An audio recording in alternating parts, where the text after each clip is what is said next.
Who did you have your money on before the fight? I want you to be honest. Mike Tyson, Jake Paul. Well, no.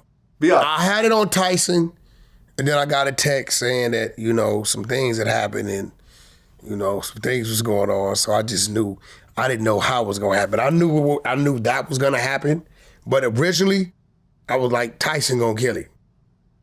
But I got a call and, and I'm like, didn't believe it. And I'm like, Well, wait, what was said in the call? It was just said that, somebody had approached Mike. And I was like, Mike ain't going for that. And what happened? I just kind of thought about it. I'm like, shit, he might. So someone approached him and what, Tyson backed down? No, somebody approached him was like, look, bro, we think he gonna throw the fight. I'm like, nah, no way, Mike ain't throwing no fight. He ain't doing that. He ain't doing that. So you're saying the fight was rigged? Listen, somebody told me Mike gonna throw the fight. And when certain people call me, I ain't just talking about somebody from Clubhouse, right? So I'm like, nah. And I'm like, nah, Mike ain't. So I'm like, I ain't gonna put no money on it because the source that called me, you know what I'm saying? But when he got in the ring, I've never seen Mike lead without a follow-up. I've never seen Mike stand in the middle of the ring. And the training we saw over the months leading into the fight, we ain't see none of that. You know what I'm saying? I know it was a leg brace on all of a sudden, right? He actually stumbled on his way into the ring.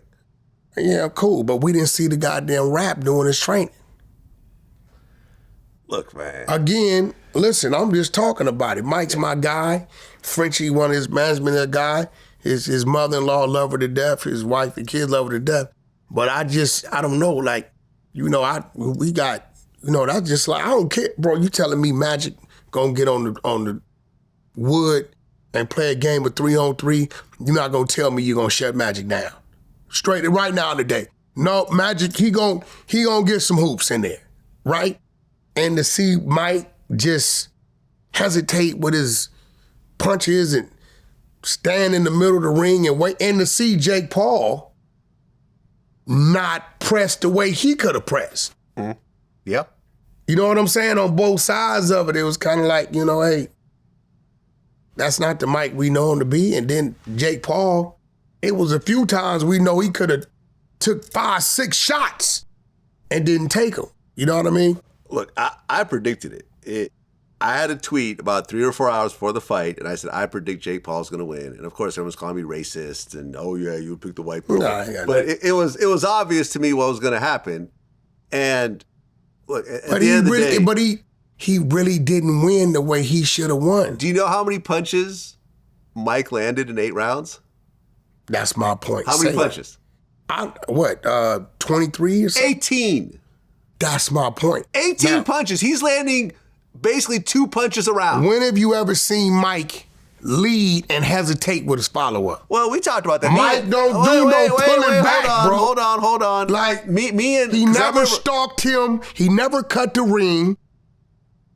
He's notorious for that. I've never seen Mike stand in the middle of the ring and just wait. Look, this is a 58-year-old man. I don't give a damn. Fighting someone less than half his age. Yo, listen, Mike, I don't care how old Mike is. Mike could box. Mike's we seen his movement doing training.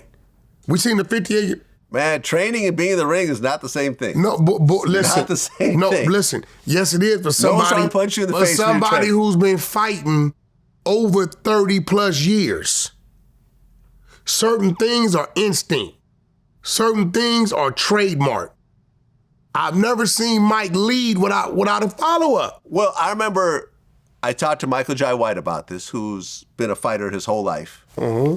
And also, because I asked him, I said, do you think the fight was fixed? And he said, look, as someone who has done over 100 movies with choreographed fights, it's almost impossible to try to fix a fight to that capacity. He said it's almost... He didn't throw no punches. And what he was saying was like the whole thing about the follow-up, he was saying you could tell he didn't follow up because he already saw Jake Paul start to dodge the the fight. That's why he didn't go forward with it. No, but ain't no dodging. That's what a professional fighter told me. Ain't no dodging because we all know Mike's trademark. If he leave with one, he coming with a follow-up. If he miss with the follow, he gonna dip. He's gonna cut the ring. His follow-ups is cutting the ring to a point to where you're gonna get hit eventually. And on top of that, Jake Paul's performance with how wide open Mike was questionable. I mean, how many times did you say, oh, well, what are you doing? You're not going, like, yo, bro, you just one punch and you hit one punch with the reaching bag up? Look, I hope Tyson. After you got slapped, allegedly, now you in your head, it's like, I'm going to kill you, right? So you go in there giving amnesty? I think he liked the slap, actually. I think he actually was kind of flattered by the slap. I'm just saying, man, shout out to Mike. He made $20 million. $20 million. Jake Paul made 40. They sold out that big arena in Dallas. Yeah, shout out to Mike. I'm glad for him. Everyone made money. It's just that, it's all I'm good. going to be real. I hope that Tyson never gets in the ring again, though. After seeing that, when they said, will you fight again? He goes, well, I don't know. Please let it be no. Please. And this is me as a Tyson fan. As someone who's interviewed him before, as someone who got mad at me, I still love him, though. I've been to his home. Okay. I know his family. I know him. And it's like, listen. You've had a great run, Mike. Yeah, you had a legendary run, but now it's over. I guess. Go smoke some weed, do another podcast. Yeah, just chill out. Just chill. You've had a great run. You've had an epic run. Yes, to people that are my age, and this includes you, you are the greatest boxer of our generation, right? Yeah, that's a fact. It is what it is. Shout out to Floyd. He came a little bit later. Maybe my expectations are high. Yeah.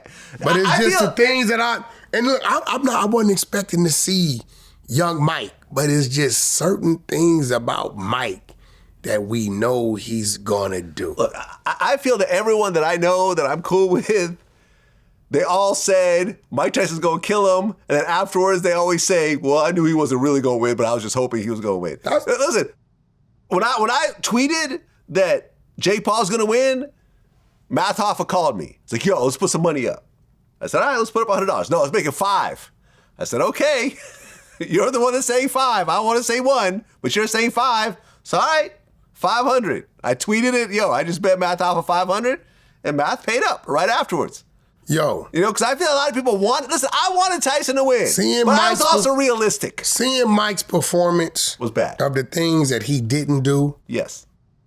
Was the equivalent of listening to you do an interview and your voice staying one level.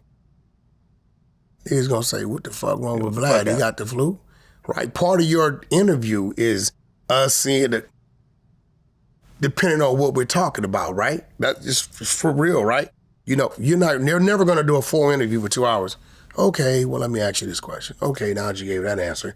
No, you're going to be involved as you just were, right? So seeing that, I'm like, I don't know, maybe bro wasn't in the right state of mind. I don't know. You know what I'm saying? Is, we expect Mike to have that killer instincts in regards to be 58, 108. We're used to Mike hitting somebody. Yeah, that didn't happen. Yeah, so that's what did it happen. was.